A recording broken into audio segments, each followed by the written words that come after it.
Иргэн би аврагч эрүүл мэндийн нэвтрүүлэг маань эхлэхэд бэлэн болоод байна.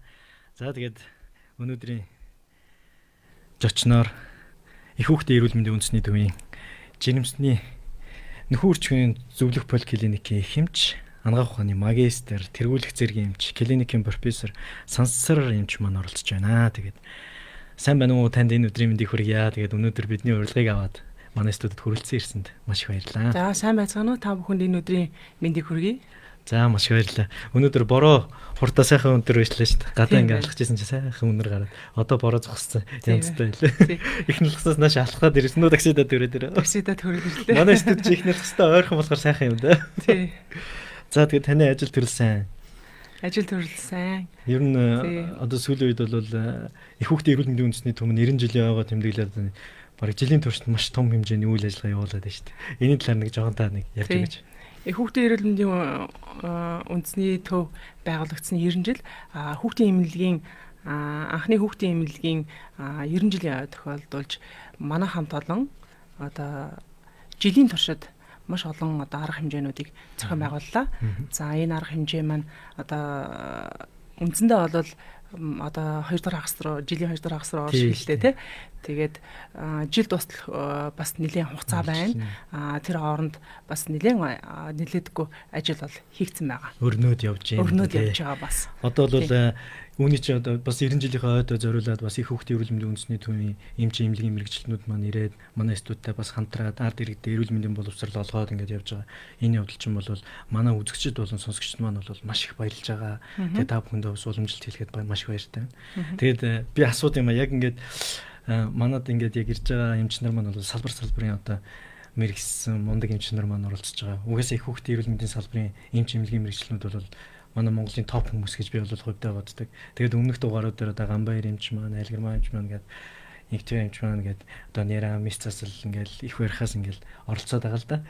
Тэгээд яг ингээд одоо 90 жилийн болж байгаа. Яг одоо нөхөрчгийн зөвлөх поликлиник маань яг ингээд тусдаа гарч одоо ингээд үүсээд одоо хэдэн жил болж байна. Би энийг бүр нэг асуумаар санагдсан. За энэ анхны эмнэлэг байгуулагдсанаас хойш манайх түрүү жил 2018 онд одоо их хэрхэн эмнэлгийнхаа 30 жилийн ойг тэмдэглэсэн. 30 жилийн ойг тэмдэглэж байгаа. Тий. Тэгвэл бас л урт хугацаатай л явж байгаа 30 жил алийцэн. Тий. За тэгээд хоёулын өнөөдрийн ярих сэдэв маань бол жирэмсний хяналт. За бэлгийн замын халдвар төвчний эрт илрүүлэг, төрөлхийн тэмбүү өвчнөөс сэргийлэх гэсэн сэдвийг бол хоёулаа хөндөж аваад одоо ярих нь ард иргэд маань бол лайваар сонсож байгаа, лайвараас үзэж байгаа. Тийм учраас хүмүүс бас дундаас нь ингээд асуулт асуудаг. Тэр үед бол асуултыг хоёулаа бас хариулаад явах шаардлагатай. Тийм учраас тэгээд маш сайхан чөлөөтэй та өөрийнхөө тий ард иргэдэд ямар зүйл хүргэмээр байгаа тэр зүйлээ бол эхнээс нь ахуулаад эмгцэгцтэйгээр шууд хүргэнэ. Тийм учраас зарим үед бас би дундуур нь ингээд шууд ингээд асуугаад идэв шүү. Тэгээд таны бас ярих байгаа юмыг бас нэг дундаас нь ингээд хагаслаач. Тэгэхээр тэгэх юм бол уучлаарай. Тэгээд хоёулаа өнөөдрийнхэн сэдв рүүгээ шууд орцгоё. За тэгээ ер нь бол манай энэ 90 жилийн ойн арга хэмжээний хүрээнд энэ нийгмийн эрүүл мэндийн асуудлаар энэ танаа телевизний хамтран одоо маш чухал одоо сэдвүүдээр ярьцлага өрнүүлж байгаа явдал одоо та бүхэнд бас ажлын өндөр амжилтыг хүсье. Бидний манай их хүүхдийн эрүүл мэндийн үндэсний төв үндэсний хэмжээний лавлгаа тусламж үзүүлгийнхаа хувьд үндсэн ажлууд бол үнэхээр чанартай хангалттай хийгдэж яваа. Манай их хэрхэн эмнэлгийн бас нэг одоо зүйл болвол энэ ажлын ачааллаас ч болоод юм уу бас тэр бүрий одоо ингээд ард иргэдээ сурах сурсгааны зүйл одоо үйл ажиллагаа өрнүүлэхэд бас хомс байдаг. Тийм учраас одоо энэ бол маш чухал үйл ажиллагаа ямаа гэдгийг бол хэлэхэд бас таатай байна. Маш их баярлалаа. Тэгээд манай радиог манай иргэн бие аврагч нэвтрүүлгийг бас сонгож аваад ингээд бас ард иргэдээ ийм сайхан боломжлцоог үнэхээр их барих их хүүхдийн эрүүл мэнд гэдэг бол маш чухал зүйл. Одоо бид бүхэн хүүхдээ те эрүүл сайрал боожуулна гэдэг бол маш чухал зүйл. Энэ зүйлийн талаар ингээд сайхан зөвлөгөө өгч байгаа. Хоёул одоо ингээд талархлын ингээд ярьсан байгаа. За одоо шууд зөвлөгөөнд орцгоо. За тэгээ. Ер нь бол миний ярих сэдэв бол жирэмсний хяналт байгаа. Тий. Жирэмсний хяналт гэдэг бол юу юм бэ гэдэг тодорхойлт нь маш чухал. Жирэмсэн эмэгтэй ерөөсөө жирэмсэн болсноос хойш эрүүл хүүхэд төрүүлэх хугацаанд эрүүл мэндийн цогц тосон зөвлөгөө үзүүлж хүртэж байгаа явдлыг болвол одоо жирэмсний хяналт гэж байгаа юм. Тэгэхээр жирэмсний хяналтын гол үзэл баримтлал бол эрүүл эцэг эхээс эрүүл хүүхэд төрүүлэх явдал байгаа тийм үү. Тэгэхээр эрүүл нийгмийг бүтээнэ гэсэн үг. Өөрөөр хэлбэл эрүүл хүүхэд төрж байна гэдэг маань эрүүл нийгмийг бүтээх одоо хамгийн чухал зүйл байгаа. Энэ үүргийг одоо маш амжилттай чадварлаг хамт олон одоо үйл ажиллагааг гүйцэлдүүлж байгаа байгууллага бол их хүүхдийн эрүүл мэндийн үндэсний төв байгаа. За манай байгууллага ийм ч утгаараа болвол үндсэн гол ураа болвол их хүүхдийн эрүүл мэнд их орны эрхэм баялаг гэдэг ийм одоо гоё ураатай явдаг. За тэгэхээр бид нар жирэмсний хяналтанд орсноор ер нь ямар ач холбогдолтой юм те? Яагаад жирэмсний хяналт ер нь орохгүй байвал яах юм гэдэг асуудал бас байгаа тийм үү. Тэгэхээр жирэмсний хяналтанд орсноор бол нэгдүгээрт нь таны тээж яваа хүүхэд хөгжил нь ямар хөө байгаа юм. Эмгэг байна уу? Эсвэл өсөл хөгжилт нь сайхан байна уу? За хоёрдугаар үндсэн чухал юм нь бол ээж та эрүүл үү? Тэ? Төрөхөд одоо эсвэл жирэмсний тээлтийн явцад одоо ямар нэгэн эмгэг гарч ирэх вэ? Тэр одоо жирэмсэл тээлтийн явцыг хүндрүүлэх эрсдэл хүндрэлийг та үүрч яваа юм биш үсттэй. За тэрийг эрт илрүүлэх, тэгээд эмчлэх. За 3 дугаар үндсэн хүчин зүйл бол танд байгаа жирэмсэн эмэгтэй танд байгаа архаг эмгэг жирэмснийхаа нөлөөгөөр жирэмснийхаа үйл явцын нөлөөгөөр хүндрүүл яах вэ? Тэ?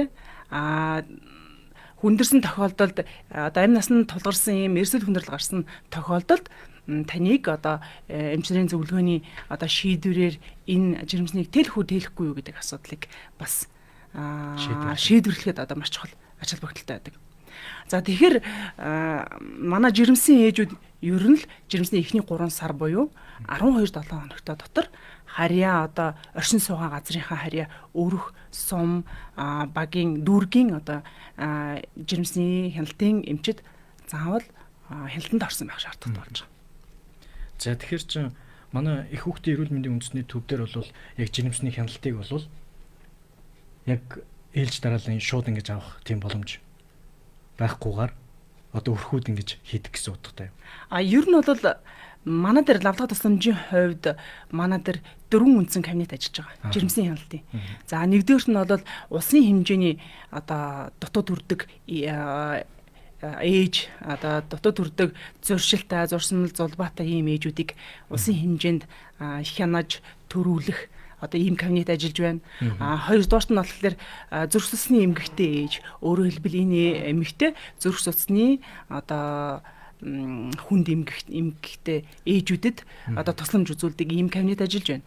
За 3 дахь одоо жирэмсний хяналтын кабинет бол бүх аймаг дүүргээс ирсэн эрсдэлтэй бүлгийн өөрөөр хэлбэл ээж нь сахарын эмгэгтэй байж болно, ээж нь даралт ихсэх эмгэгтэй байж болно, ээж нь бөөрийн дутагдaltaй байж болно гэх мэтлэнгээр аймаг дүүргүүдээс ирж байгаа. Одоо жирэмсний архаг жирэмсний архаг одоо эмгэгтэй тийм ээжүүдийг бас хяналтанд авдаг 3 дахь кабинет байна. За 4 дугаар үндсэн кабинет бол миний ажилладаг кабинет байгаа. Энэ бол маш чухал бас нэг лавлага үзүүлдэг кабинет байгаа. Энэ бол юу вэ гэхээр ургийн эмгэгтэй, өөрөөр хэлбэл ургийн гажигтай, тэгээ бүтцийн эмгэгтэй, за хромосомын одоо өөрчлөлттэй ийм эмгэгүүдийг хяндаг одоо ийм кабинет байгаа. Мөн одоо резус сөрөг бүлгийн цусны бүлэг нь одоо сөрөг бүлгийн резус сөрөг бүлгийн одоо эмгэгтэй ээжиг бас хянана. За манай кабинет мөн одоо 2 ихэр жирэмсэн ямар нэгэн аль нэг одоо ураг нь эмгэгтэй байвал бас хяндаг. За дараа нь бол улсын хэмжээний 3 ихэр жирэмсэн ээжийг хяндаг. Ийм кабинет байгаа. Маш гоё. Яг би сая ингээд яг ийм дараалтаагаар ойлголаа. Яг ингээд хүмүүс одоо манай ээжүүд ч юм одоо жимсэн болж байгаа хүмүүс маань яг жимсэн боллоо гэж өөрийгөө мэдэх юм бол цаашгүй өрх болон дүүргийнхаа одоо тэ өөртөө ойрхон байгаа дүүргийн харьяа дүүргийнхаа одоо эмнэлгийнхаа эмч нартай үзүүлээд хяналтандаа оронгууд л заашгүй шаардлагатай эмгэгтэй байх юм бол ялчгүй их хүүхдийн эрүүл мэндийн одоо төвийн нарийн тусламж үзүүлэх эмч нартай бол холбогдох бас нэг гол төлөв болж өгд юм байна. Бас манай одоо энэ нэгдүгээр төрөх гээл одоо хоёрдугаар төрөх эдэргээд ярьдаг байсан шүү дээ. Тэд нар дээр бас энэ лавлгаа төвд бас давхар ажилдаг байх гэж би бол хувьдаа бодож байна. Тий, ажилладаг. Ер нь бол ерөөсөө л ээж жирэмсэн боллоо гэхтэл хамгийн одоо оршиж байгаа өөрийнхөө оршин сууж байгаа хаягийнхаа дагуу тэр одоо хаягаараа өрх баг сум дүүргийнхаа одоо жирэмсний хяналтны эмчид хамгийн түрүүнд татсан байх шаардлагатай. За жирэмсний хяналтанд орчлоо. За жирэмсний хяналтанд оронгууд л эмч маань ингээд зөвлөд хэлдэг штэ.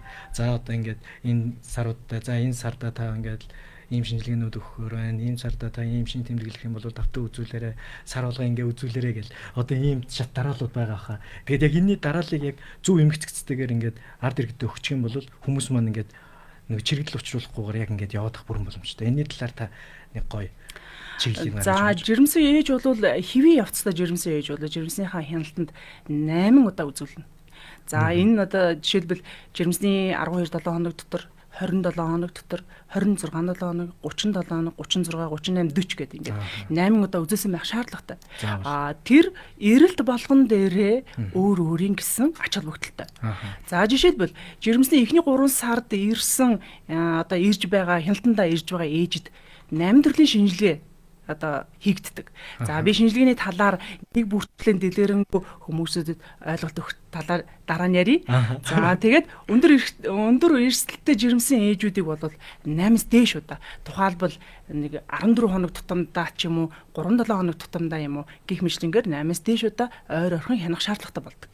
Тий.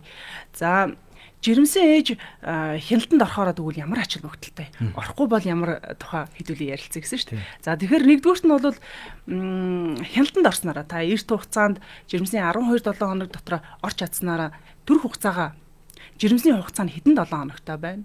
Хизээ төрхийн. Тэгэхээр энэ одоо хизээ төрөх одоо хугацаагаа мэдээд авчих юм бол би хаана аль эмнэлэг төрөх үү? Хизээ очих уу? Хизээ одоо төлөвлөгөөнд орох уу гэсэн одоо жишээлбэл кесар месаслын сервитэй хүн бол дараагийн жирэмслэлтэй би хизээ энэ одоо төрөх эмнэлэгтээ очиж одоо төлөвлөгөөнд орох уу гэх мэтлээ ингэж төлөвлөхөд маш ач холбогдолтой байдаг. За хоёрдугаар үндсэн зүйл бол жирэмсэн ээжүүдэд нэг боломж жирэмсний өмнөх болон төрсний дараах 60 хоногийн амралт олгодог тийм үү? Тий. Тэгэхээр декрет. Тэгэхээр тэр хугацааг зөв тогтоож авахд шаардлагатай болдог байна.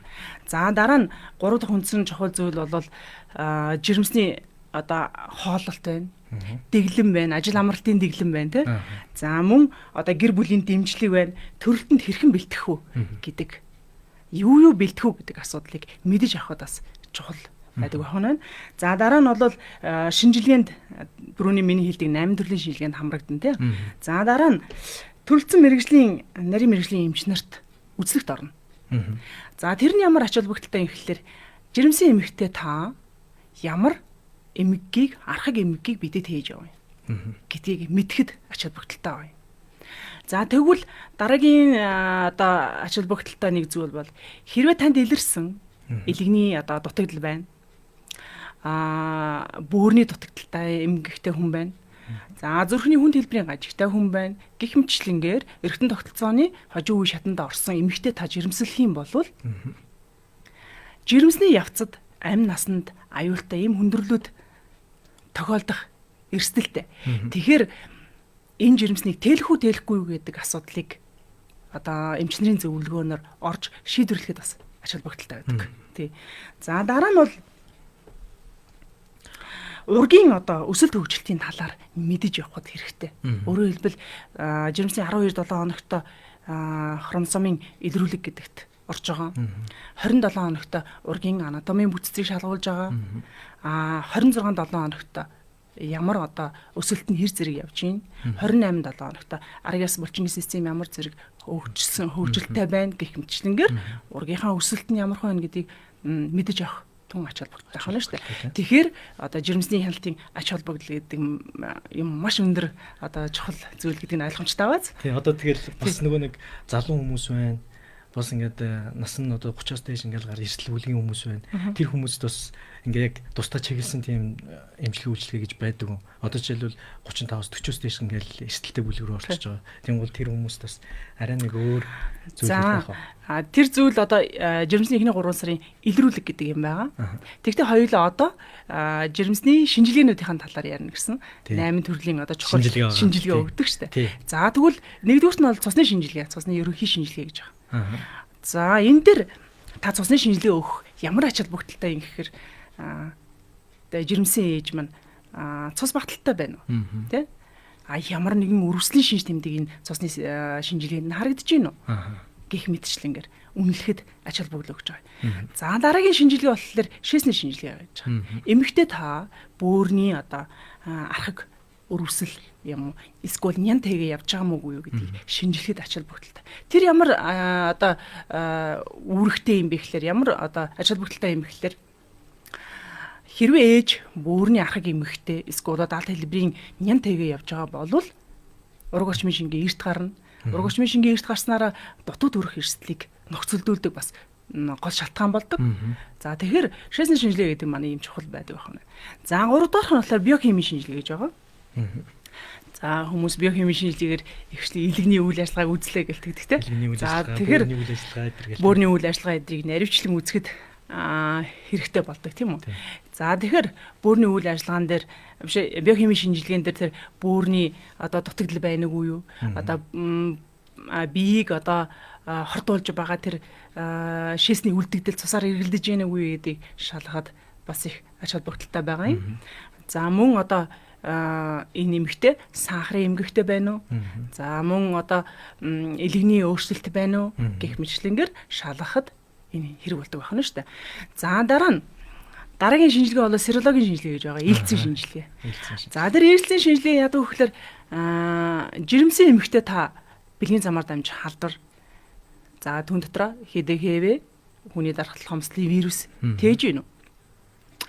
За мөн одоо тэмүүгийн халдварыг тээж гинүү гэдэг асуудлыг оншилоход ач холбогдолтой байдаг байна.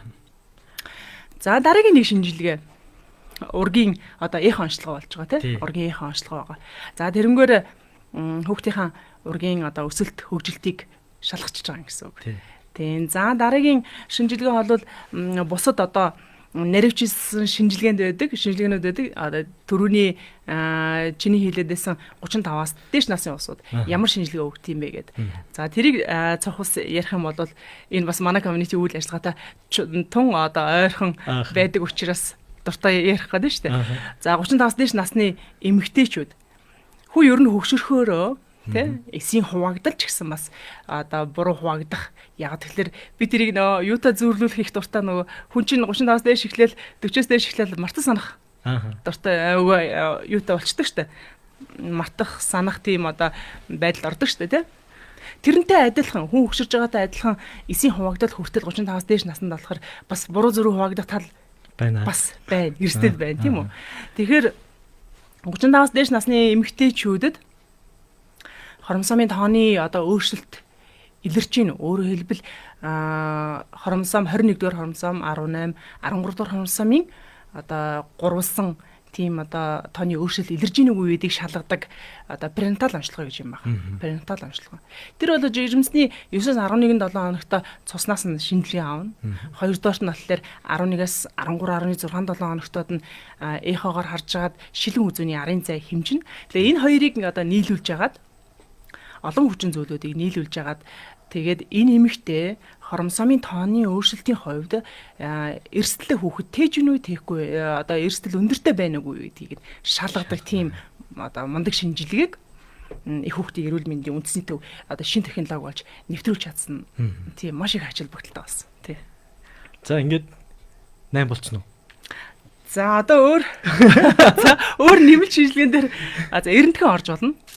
Тий. Эрентхэн шинжилгээнд болохоор эмэгтэй хатгатай байна уугүй тий. Ямар нэг амьсгалын замын эмгэгтэй байна уу? За мөн одоо ясны системийн талаас өөрчлөлт байна уу? Төрөх зам одоо өөрөөр хэлбэл хавчиг одоо арцагтай байвал тий төрөх үйл явц маань яаж явагдах уу гэдэг зүйлийг дүгнэхэд бас нэмэлт одоо шинжилгээ болж өгдөг. За тэр бол заалтаар хийгддэг шинжилгээ байна. За бас хамаагүй нэг эрдэмтгийн туяагаар бас жирэмсэн эмэгтэйг ус зохиолж болохгүй тийм. Тэр бол заалтаар хийгдэж байгаа тийм. За ингээд яг ингээд шинжилгээнүүд дээр ингээд сайн ингээд дараалаад ингээд ярьлаа да.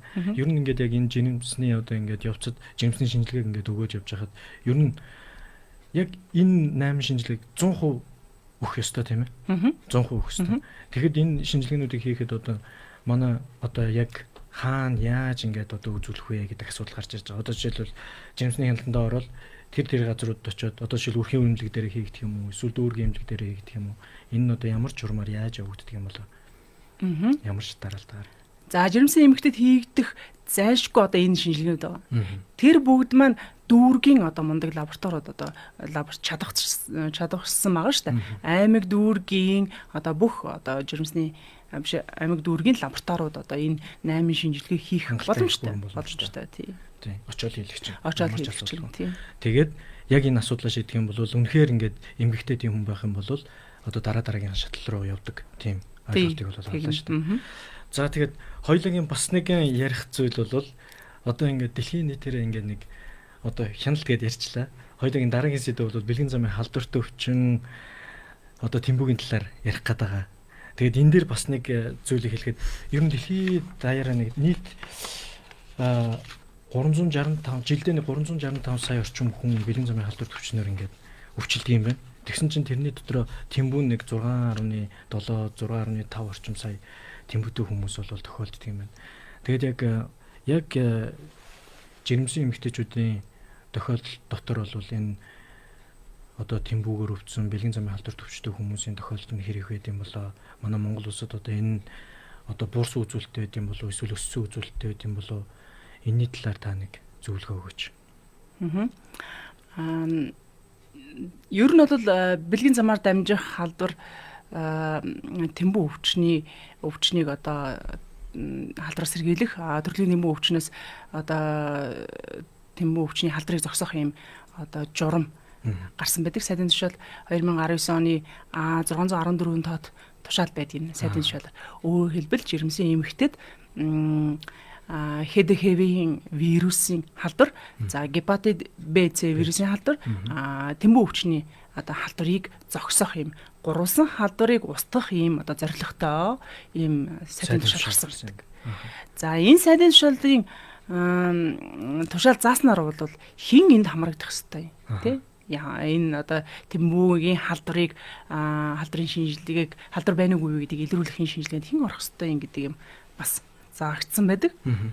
Тэгэхээр эрүүл хөх төрлийн тэмбүү өвчнөс сэргийлэх гэж байгаа эмэг чинь жирэмсэн ээж жирэмсэн хяналтанд орсон өдрөөс эхлэл энэ шинжилгээ өгөх ёстой.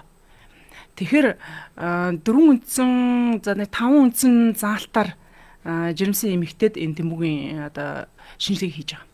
За тэр нь нэгдүгээр нотлол дээр нөгөө жирэмсэн хяналтанд анх орох үед нь тэгэхээр жирэмсний одоо хэрвээ ээж тэмбүүгийн халдвартай бол төрөлхийн тэмбүү үүсгэс нь одоо урьдчилан сэргийлж эрт хугацаанд оншилж эмчилэх нь шүү дээ. За хэрвээ ээж жирэмсний хяналтандаа ороогүй 12-7 хоногтой багтаж ороогүй байвал 28-7 хоногтод энэ шинжилгээг заавал жирэмсэн ээжэд давтан хийгдэх ёстой. Хийгдэх ёстой тий. За дараа нь үр хөндөлт болон үр хөндүүлэхээр ирсэн жирэмсэн ээжэд заавал хийгдэнэ. Өөрөөр хэлбэл энэ юу гэсэн үг гэхээр өөрөөр хэлбэл жирэмсэн эмэгтэйд тэмбүүгийн халдвар илрүүлэх гэж байгаа учраас үр хөндөлт болон ямар нэгэн ажилбарт орох үед нь заавал тэр шинжилгээ өгсөн байх шаардлагатай болж байгаа. За дөрөвдүгээр заалт нь юу гэдэг вэ гэхээр хэрвээ өмнө нь одоо 13-аас 22-7 хоногтод ураг шалтгаан үгээр зулвж исэн. Тийм өгүүлэмжтэй. За эсвэл 22-7 хоногоос хойш хугацаанд ураг нь амьгүй болж исэн. Ийм одоо өгүүлэмжтэй жирэмсэн ээж байвал та заавал тэмбүүгийн одоо илрүүлэхт орсон байх шаардлагатай. Тий.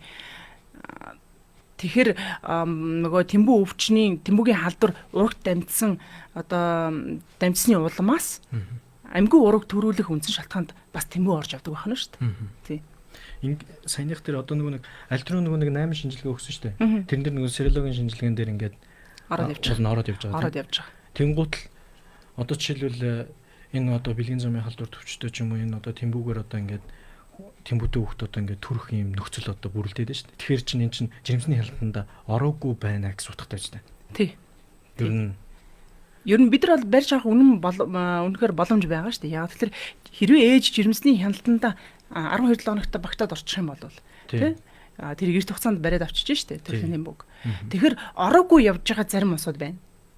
Тэр байтугай төрхөөж мэдгүй явж байгаа усуд байна шүү дээ. Тэгээ тэр хүмүүст бас одоо хөрхи үнэхээр харамсалтай байгаа хгүй тэр урагт одоо аль хэдийн одоо халдвар дамжчихсан байдаг. Тий, аль хэдийн одоо бүрэлдээд. Тий, тэгээ төрлийн Тэмбүү гэдэг юм үүсэж байгаа хгүй юу? Өвчин үүсэж байгаа хгүй юу? За тэгэхээр төрлийн Тэмбүүгээс одоо сэргийлэх арга хэмжээ манай Монгол улсаас бүр 2019 онд сайдны тушаал гараад бүр үндэсний хөтөлбөр хэрэгжээд явж байгаа юм шүү дээ. Энэ нь одоо яг өмнөх онуудтайгаа харьцуулбал одоо өсөлттэй байна уу, бууралттай байна уу? Энэ бол яг өссөн үзүүлэлт байдаг хэдиж энэ бол нэг талаасаа бол илрүүлэг сайжирсны илрүүлэг сайжирсны одоо үйл ажиллагаа сайжирсны шинж шүү дээ. Өөрөөр хэлбэл жирэмсэн ээжүүд хяналтандаа сайн орж ирсний шинж. Тий.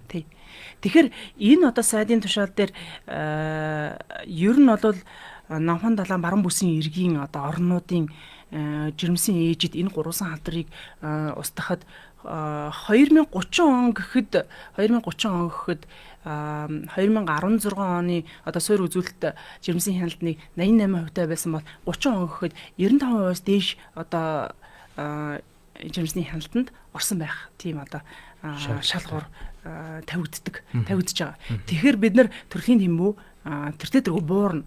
Тийм. Өөрөөр хэлбэл жирэмсний хяналт тэртээ дэргүү ингээд эрт хугацаанд одоо ороод 95%-аас дээш ингээд бүгдээрээ одоо хяналтанд ороод эхлэх юм бол төрлийн Тэмбүү бууж эхэлнэ шүү дээ. Тий. Өөрөөр хэлбэл эрт хугацаанд бид нар бариад авч байна гэсэн үг. Эрт хугацаанд ингээд эрт хугацаанд Тэмбүүгөө бариад авчлаа. Тэнгуул тэр нь урагт нь одоо яг ингээд эмчилгээгээ хийчих юм бол ураг нь ингээд эрүүл боожих тийм боломж нь хэрэг байна. Боломж байна. 100% эрүүл байх боломжтой. Тий. Одоо жирэмсний хяналтанд ирлээ, ээж Тэмбүү сорилөглөө, эерэг гарлаа, эмчилгээнд хамрагдлаа.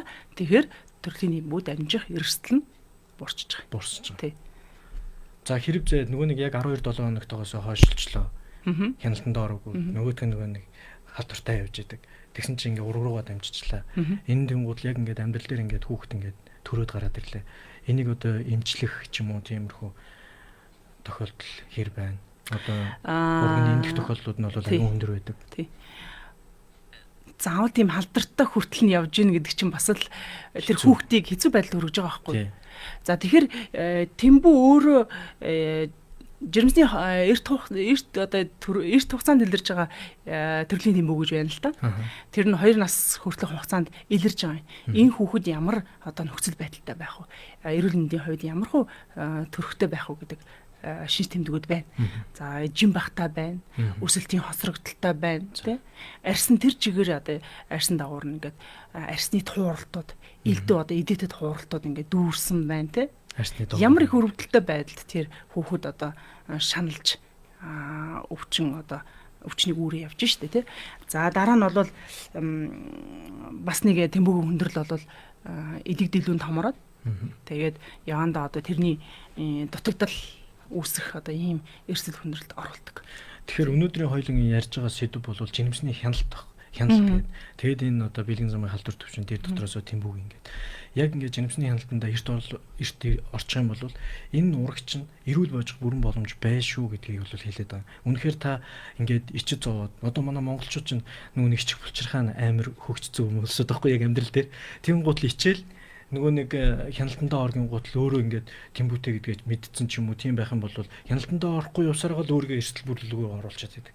Тийм учраас л бид бүхэн өнөөдөр энэ сэдвээ хөндөж өнөөдөр ингээд ард иргэд маань үнэхээр тийм асуудал бол эртхэн шиг хяналтандаа ороод нөхөр тэ ээж энэ асуудлаа бүрэн шийдээсэ гэдэг асуултыг гаргаж ирж байгаа. За би ингээд амар холын юм яриад байдیں۔ Та бас нөгөө нэг яг ард иргэдэд хүрэх гэсэн мэдээлэлүүд 100% хүргэн шүү. Тэгээ бас битээрээс нөгөө хүмүүс асуулт асууж байгаа. Тийм учраас асуулт заавал тэр одоо ургийг ийм их одоо хүнд эрсдэл хүндрэлд оруулахгүйгээр жирэмсэн ээж эрүүл хүүхэд одоо тийм бүрэн боломж байна шүү дээ. Тэхийн тулд л та жирэмсний хяналтандаа эртэл орчих. Тэхийн бол эмчнэр тэрийг чинь илрүүлээд өгнө. Тий. Илрүүлээд өгнө, эмчлээд өгнө, эрсдлийг чинь эмчлээд өгчихнэ. Тэр өвчнийг чинь эмчлээд өгчихнэ. Гэхдээ энд бол санаа зовох юм ерөөсөй байхгүй. Яг тэгэхээр энэ одоо тэмбэгийн халдвартай ээж байлаа гэхэд нэр усгүй эмчилж гин тий. Тэнд бол ямар ч хичээл зовох тийм одоо юу алга биш үү. Тэгэхээр жирэмсний хяналтандаа ороод та 8 төрлийн шинжилгээгээ өгч танд ямар одоо бэлгийн замаар дамжих халдвар байна тэрийг нэмчлэн гэх юм шиг. Бүх юм нэмчлээ тий. Тийм боломж байна шүү дээ. Тэгэхээр хүүхдийг хөөрхөн амтан тэр няраа амтныг тэгж одоо ийм одоо эрсдэл хүндрэлд оруулмааргүй байна шүү дээ. Тийм үү? Тэгээ бүхэл бүтэн 9 сар 10 сар тээж байгаа хэвлийдээ тэгээд өвчтөн хүн тэгээд явж байгаа нь харамсалтай зүйл. Харамсалтай зүйл. Энэ Тэмбүүгийн одоо хурдвчилсан сорил морил гэж байд юм болоо. Энэ бол нөгөө Тэмбүүгийн шинжилгээ жирэмсний хяналтанд анх орох үед нь бол хамгийн амархан аргаар өөрөөр хэлбэл тэр хурдвчилсан тестийн арга гэдэг нь юу вэ гэхээр жирэмсэн болсноо нөгөө тестийн аргаар үздэг шүү дээ. Шээсэнд нь нөгөө тестэд өрөөл тэгэл 2-аас гарвал жирэмсэн боллоо гэж тэгдэг. Тэрнтэй адилхан амархан тийм хурдвчилсан сорил байна. Тэгэхээр хурдвчилсан сорил хэрвээ эерэг гарах юм бол наривчилсан шинжилгээнд ордог. Өөрөөр хэлбэл тэр Тэмбүүгийн халдварын титр нь хэр зэрэг явж гин үгүй гэдгийг тий бас наривчилсан дараагийн шатны шинжилгээнд нь оруулдаг. Тий. За тэгэн гутлаа дараагийнхын шатныхан дээр шинжилгээнд орлоо бүр ингээд эерэг гарлаа тэгэн гутал эмчилгээнд орчих. Тэгэх юм бол тэгээ эрслээс бол 100% хангагддаг. Тий. Өөрийгөө авчиж байгаа байхгүй юу тий. За би нэг аль түрүүнийг асуусан та. Манай Монголд бол одоо өссөн үзүүлэлт нь энэ нь бол эерэг зүйлээ гэж би ойлголоо. Ягаад гэвэл нөгөө жирэмсэн эмэгтэйчүүд маань эрт хяналтанд орсноор тэгээд Тэмбүүгийн одоо бэлгийн замын халдвартай өвчтөн хүмүүс нь одоо өмнөх оныхоос бодвол 2 дахин ихссэн байлээ шүү дээ. Тэгэн гутал тэр маань бол энэ бол муу зүйл биш ээ, сайн зүйл. Энэ бол эртээ одоо эмчилгээдэд явах бүрэн боломжтой. Тэгэхээр манай Монгол угсааныхын хувьд бол яг үндэстэн бүр бол энэ өвчнийг бол бүрэн өнгөсөн устгахыг гэсэн тийм урандор ажиллаж байгаа шүү дээ. Одоо бэлгийн замын халдварт өвчин тэгээд энэ БЦ вирус тий Б гепатитыг тэр чигээр нь устгах бүрэн боломжтой бол эрт илрүүлэг илүү бүтэн Монгол гэдэг явж байна. Тэгэхээр манай монголчууд бүгд эрүүл болох бүрэн боломж байна. Тийм учраас ард иргэд маань эрүүлэр сэтгээд эрүүлэр бодоод эрт шинжилгээнд ороод ингээд яваасаа гэж. Эрт жирэмсний хяналтанд ороо. Ерөөсөд 3 сарын дотор эхний жирэмсний 3 сарын дотор тэгээд 12-7 хоног дотор л багтаад орчих. Тэгэх юм бол таны одоо бүх эмгэгий чинь эрт илрүүлж чадна. Эрт эмчилж чадна. Ингэснээр эрүүл хүүхэд төрнө. Тэ? Эрүүл хүүхэд төрснөөр танай гэрийн аз жаргал байх нь шүү дээ, тий. За тэгээд энэ ярьслын дундуур нэг манай одоо яг энэ иргэн бие аврагч одоо эрүүл мэндийн нэвтрүүлгийн маань ивент итгэдэг хит хитэн байгууллагууд байдаг. Сууд амралтын газар, дуугийн ресторан, тэгээд Амос гэдэг шүдний имлэг байдаг байхгүй. За тэгээд өнөөдөр бас яг энэ дундаас нэг дуу гэдэг ресторан бас рекламдахгүй бас болохгүй байгаа. За тэгээд уучлаарай ярианыхын дундуур нэг реклам явуулчих. Тэгээ манай энэ дуу ресторан маань болохоор яг энэ 3 дугаар имлэгийн яг замын урт талын буудлын ойролцоо байдаг дуугийн ресторан байгаа. Их гоё хоолтой. Би бүр тэр юуныхаа шарсан хавранд бүр аягүй дурлцаад. Тэгээд таг калби дуу гэхээр ч одоо дотор бас караоке тавиад дуулна гэсэн үг юм болов. Дуу юу дуу гэдэг нь болохоор солонгосоор нөгөө нэг дахин одоо ирээрээ гэсэн утгатай. Тийм их ресторан. Тэгээд DU гэдэг одоо нэрнээс үсэлтэй дуу гэдэг ресторан байгаа. Тэгээд энэ ресторанд бас манай нэвтрүүлгийг үзэж байгаа, манай нэвтрүүлгийг сонсож байгаа хүмүүс маань бас энэ ресторан маань үйлчлүүлээсэй гэж хүсэж байна. За тэгээд сансран эмчтэй бас энэхүү дуу ресторанд бас 20% хөнгөлтөөр бас гэр бүлэрээ эсвэл найз нөхдөөрөө ч юм ажлынхан газрын хүмүүстэй бас хөнгөлтөй одоо хооллох ресторанд бас нэг 5 дахь удаа суух эрх хэмжээг бас шууд энэ дундаа гардуулчаа гэж хүсэж байна. За баярлалаа. Хоёулын нэвтрүүлэг дуусах байгаа шүү дээ. Үргэлжлээд яваад. За баярлалаа. За тэгээд дуу ресторанныхандаа маш их баярлалаа. За тэгээд бид хоёр ч одоо нөгөө нэг лайв шоу цэцэгдэж байгаа учраас нөгөө хүмүүсийн асуултуудыг асуухгүй бол бас хүмүүс манд гомдоо явчихдаг. Тийм асуусангүй гэд хэлдэг. Тийм учраас хоёул асуултууд оръё. Тэгээд манай сансран эмч маань бол нөхөн үрчүүний зөвлөх поликлиникийн эмч учраас бол нэг жирэмсний талын асуудлуудыг бол бүгднийг нь бол хариулна гэж байгаа шүү дээ. Гэхдээ бол яг өнөөдрийн сэдвтэйгээ тохиролцсон байх юм бол маш гоё. Гэхдээ өнөөдрийн сэдв маань бол хоёулаа жоохон нэг бэлгийн замын халдвар төвчний талаар яриад байгаа учраас асуулт нь бол баг орж ирэх байх би гэж өөртөө бодож байна. Гэхдээ асуултууд асууя. Жирэмсний хордлого амар өндөр өгдөг хүн яах вэ? Дахиж ингэж жирэмсэн болох гэсэн юм аа. Тэгээд айгаад байх юм гэсэн тиймэрхүү асуулт байна. Энэний талаар та нэг тийм жирэмсний хордлогын талаар болвол энэ болвол жирэмсэн болсон эмэгтэй биед одоо гарч байгаа физиологийн хариу урвал. Тий. Тэгэхээр энэ жирэмсний хордлого их өхөө, бага өхөө гэдэг асуудлаар хүн болгонд харилцан адилгүй. Өөрөөр хэлбэл ихсээс ялгарч байгаа гормон, өөрөөр хэлбэл жирэмсэнтэй холбоотой тэр дааврын нөлөө зарим хүнд ихээр илэрнэ, ихээр хордлого өгнө, зарим хүнд багаар хордлого өгдөг. Тэгэхээр жирэмсний хордлогоос болоод дараагийн жирэмслэлтийг үргэлжлүүлэхгүй байх. Тийм одоо юу байхгүй. Өөрөөр хэлбэл тэрнээс айгаад дараагийн жирэмслэхгүй гэсэн тийм одоо асуудал байж болохгүй. Тэгэхээр энэ жирэмсний хордлогыг засах зөндөө аргууд байна тий. Шингийн юм их уун. Шингийн юм их уух хэрэгтэй байна. Ходоодоо одоо шинжилүүлэх шаардлагатай байна. За физик эмчилгээний хувьд бол зүү эмчилгээ явж байна. Усан зүү эмчилгээгээд манай дээр хийгддэг. За мөн одоо тайвшруулах одоо физик эмчилгээ тий. Сэтгэл заслын эмчилгээ. Тийм юмнууд одоо хийгддэг. Заавал нөгөө эмэн бус тий. Эмэн бус аргаар эмчлэх бүрэн боломж нь байна. Яг ингээд нөгөө манай эхнэр дээрээс иж явчих. Манай эхнэр битэр ингээд манай эхнэр жимсэн болчлоо. 3 сар болоод явж илаа. Автобусын дотор суугаа явж илаа. Тэгсэн чинь толгой нэргээд ингээд ундаг аахгүй. Энэ эмгтээчүүдийн одоо яг ингээд яг жимсэн болчоор ингээд одоо удаан зогсох ч юм уу эсвэл ингээд ачаалтай ингээд байх үед ингээд толгой нэргэх одоо унах манс татах ч юм уу тиймэрхүү тохиолдлууд их гардаг. Энэ нь одоо юунаас шалтгаалт юм болоо? Тийм энэ одоо жирэмсэн эмэгтэйд жирэмсэн эрт хугацаанд явагдаж байгаа өөрчлөлтүүд бол өөрөөр хэлбэл таны хөвлөд ураг бүрлдэж байгаа тий ураг бүрлдэж байгаа ургийн үйл ажиллагааны явц таны биетэй зохицож байгаа физиологийн тасан зохицол. Янз бүрийн хэлбэрээр илэрч болно. Шүс нь гоождаг байж болно тий бөөлждөг, дотор муухаардаг, муурч ундаг тий эсвэл бол ингээд их хэмжээгээр хавгнадаг ч юм уу тий гих мэтлэнгээр тийм янз бүрийн хэлбэрээр илэрдэг. Тий. Тэгвэл тэр бол эмгэг зүйл биш юм аа. Тий. Эрүүл зүйл. Яг одоо физиологиор боцоод явж байгаа. Физиологийн. За ээлжийн хүндрэлтэй цус алдаж төрдөг байсан. Энэ дамждаг болов би төрөхтэй хүн хүндрэлтэй байх болоо гэдэг чинь. Ээж нь одоо цус алдаж хүндрэлтэй төрдөг байсан юм л да. Тэгмээ бол одоо өөрөө ингээд одоо удамшдаг болов дамждаг болов гэсэн асуулт. Тий. Тэр бол удамших зүйл биш. Жирэмсэн үеийн жирэмсэн төрөгтөрсний дараах үеийн цус алдалт гэж тустай эмгэг байгаа. За жирэмсэн үеийн одоо цус алдалтад юу ордог, юу шалтгаалж байгаа гэхээр экстрүүлт байж болно. Тэ? Эсвэл ихэс нь хавхарсан байж болно. Тэ? Ураг золбох гад дутуу төрхөө цус гарч ээж болно. Тийм. Тэгэхээр ямар шалтгаанаас ээжд нь үүсч байсан бол тэ? Гол үндсэн шалтгаан нь бол энэ гурван зүйл байгаа. Тэгэхээр дараагийн одоо хүүхдэд энэ бол удамшихгүй. Тий, удамшихгүй. Тийм учраас хэрвээ та одоо тийм айдастай байгаа бол эмчит танд тий хяналтаа сайн хийлэг. Тий, хяналтаа сайн хийлгээд хяналтаа сайн хийлгэснээрээ одоо ямар шалтгаантай танд эрсдэл хүндрэл илэрх вэ үүсэх вэ? Энэ цус алдалтын үүсэхэр байна уу? Эсвэл үүсгэргүй байна уу? Гэх мэтлэнгээр онцлогоо хийх хэрэгтэй болно.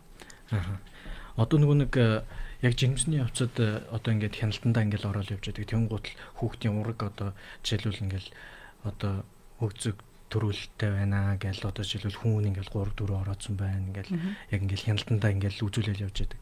Тэнгуут яг ингээд хяналтын явцад ингээд за энийг одоо ингээд эргүүлэх асуудал гэж одоо тий төөнөрөөр ингээд имжлэх гэл энэний талаар та нэг энэ эцэгчүүд маань нэг сайхан ойлголтыг өгөөч.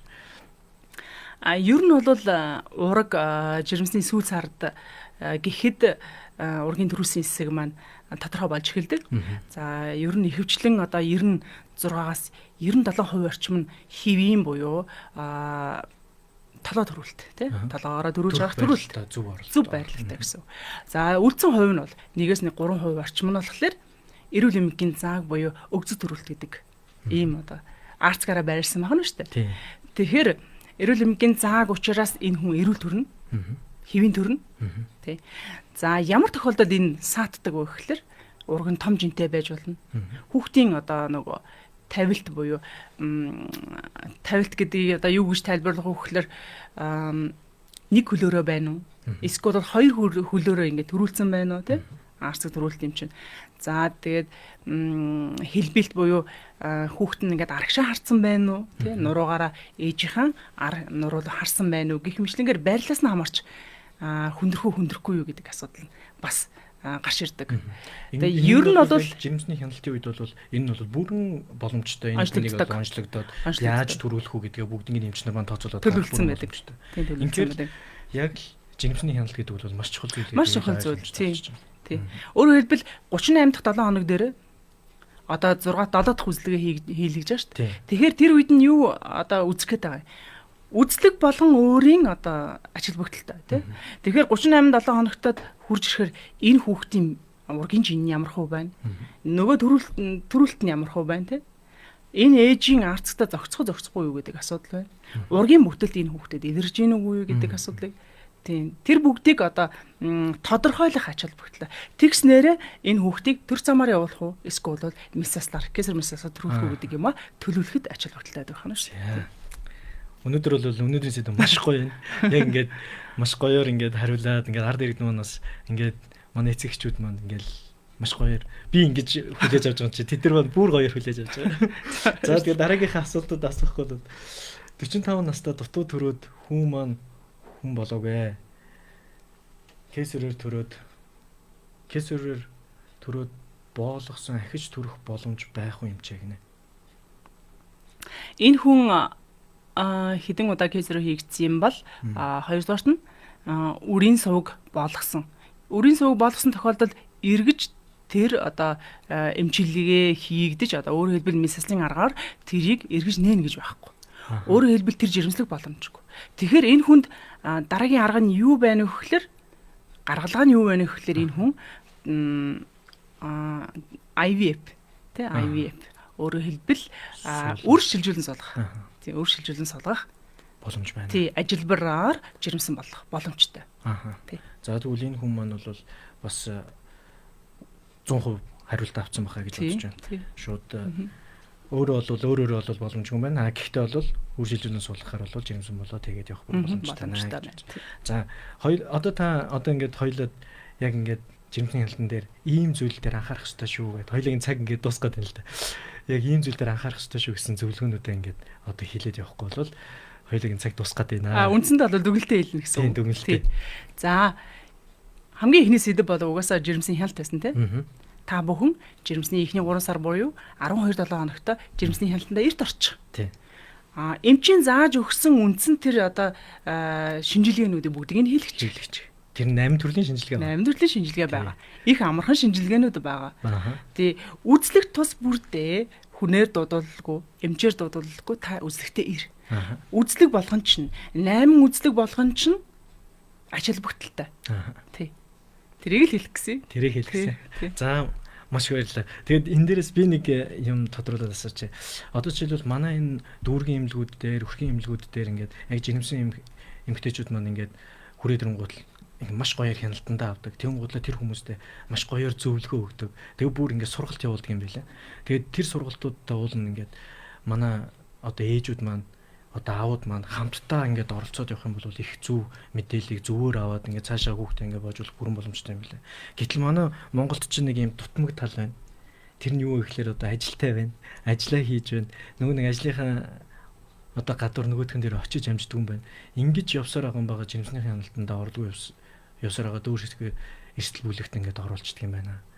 Тэгээд энэ дээр бас нэг ингээд би хувьдаа хэлэхэд хүн болгон ингээд өөрийнхөө тэ хүүхдийг төрүүлэх гэж эрүүл хүүхдийг одоо боожулж одоо өсгөх гэж л байгаа бол энэ дээрээ бас анхаарал тавиад тэ өрх бүр дээрээ дүүр бүр дээрээ тэгээд 3 дахь шатлалынхаа их хүүхдийн эрүүл мэндийн үндэсний төв аймаг нийслэлийн эмнэлгүүд дээрээ ингээд яг зөв үедээ зөв цагтаа одоо шинжилгээндээ ороод хяналтандаа ороод яваасаа гэдэг энэ зөвлөмжийг л өнөөдөр өгмөр байлаа. За тэгээд хоёулын ярих сэдв өнөөдөр бол 100% байлаа гэж би бодож байна. Тэгээд үнэхээр их хүүхдийн эрүүл мэндийн үндэсний төвийн тий 90 жилийн ойнд нь ойн баярын мэнд хүргэе. Тэгээд сансраа амжтай маш их баярлалаа гэж хэлмээр байна. Манай нийт одоо сонсогчдоо бас олон хүнд хүрэхин тулд та бүхэн бас шеэрлээд яваасаа гэж бодож байна. За тэгээд ингээд дуус гэхээр асуултууд ирээд байдаг байхгүй. За нэг асуулт асуучих. Тэгээд өдрийнхөө дуусгая. Тэмбүүгээр өвчлөөд эмчлүүлсэн одоо төрхөөр хүүхэд маань цусны шинжилгээ өгөхөөр эрг гэсэн хариу гарах уу гэж. Хүүхдүүд бол гарахгүй. Яагаад тэгэхээр энэ эмэгтэй тэмбүүгээр өвдсөн ч байсан гэсэн эмчлэгдсэн. Тийм эмчлэгдсэн. Тэгэхээр дараагийн жирэмслэл дээр энэ хүүхдэд халдвар дамжихгүй. Яагаад тэгэхээр энэ хүн бүрэн эмчлэгдсэн. Тэгэхээр дөрөвний миний хэлдэг жирэмсний эхний хяналтанд ирээд орохдоо хурдварсан тест өгж байгаа. Хурдварсан тестийн дараа тэр одоо тест чинь тэртээ тэргүй эерэг гарна. Ягаад тэгэхээр энэ хүн урд нь тэмбүүгээр өвдөж исэн, эмчлэгдэж исэн учраас. Тэгэхээр тэрний дараагийн нарийн шинжилгээ буюу титрлэг шинжилгээ гэдэгт орсон байх хэрэгтэй байна шүү дээ. Өөрөөр хэлбэл энэ хүн дахин халдварыг авч үгүй юу гэдгийг шалгуулах гэдэг юм. Тий. Тэгэхээр хүүхдэд та одоо тест нэмэх гарсан байсан ч гэсэн таны хүүхдэд энэ халдвар дамжихгүй. Та ягаад тэгэхээр эмчлэгдсэн учраас. Хүүхдэд бол гарахгүй гэсэн үг та тийм. Тэгэхээр бол яг ийм тохиолдол байх уу? Одоо жишээлбэл жирэмсэн байх хугацаанд тэмбүүгээр ингээд халдварлцсан байлаа. Тэнгуудлаа одоо 12 хоногоос хэтэрчлээ. Тэнгуудлаа ээжийг нэмчилчлээ. Тэнгуул хүүхэд нь одоо төрөөд гараад ирлээ. Тэнгуул хүүхэд нь тэмбүүгийн сорил тавихад эрэг гарах уу? За тэр тохиолдол бол барагтаа бол гарахгүй. Гэхдээ ямар тохиолдол гарах гэж байгаа вэ гэхэлэр энэ ээж жирэмсэн ихний одоо хяналтанд ирээд ороод эмчлэгдсэн тийм. Тэмбүүгийн халдвар эерэг гараад эмчлэгдсэн бүр. Гэтэл жирэмсийнхаа тэлтийн явцад тэр чинь хүн л эмчин бэлгийн харьцаанд дахиад орно. Тий. Гэтэл нөхөр эмчлэгдээгүй байгаад эсгүй болвол хамтран амьдрах юу лээ. Тий. Гэр бүлээс гадуур харилцаанд орцсон байх юм бол жирэмсэн ээж бас дахин халдвар авах боломжтой гэсэн үг тий. Дахин халдвар авах боломжтой. Тэгэхээр одоо жирэмсний хугацаа болгонд хийгдэж байгаа тэр шинжилгээнүүдийг өгж явах нь чухал юм аа.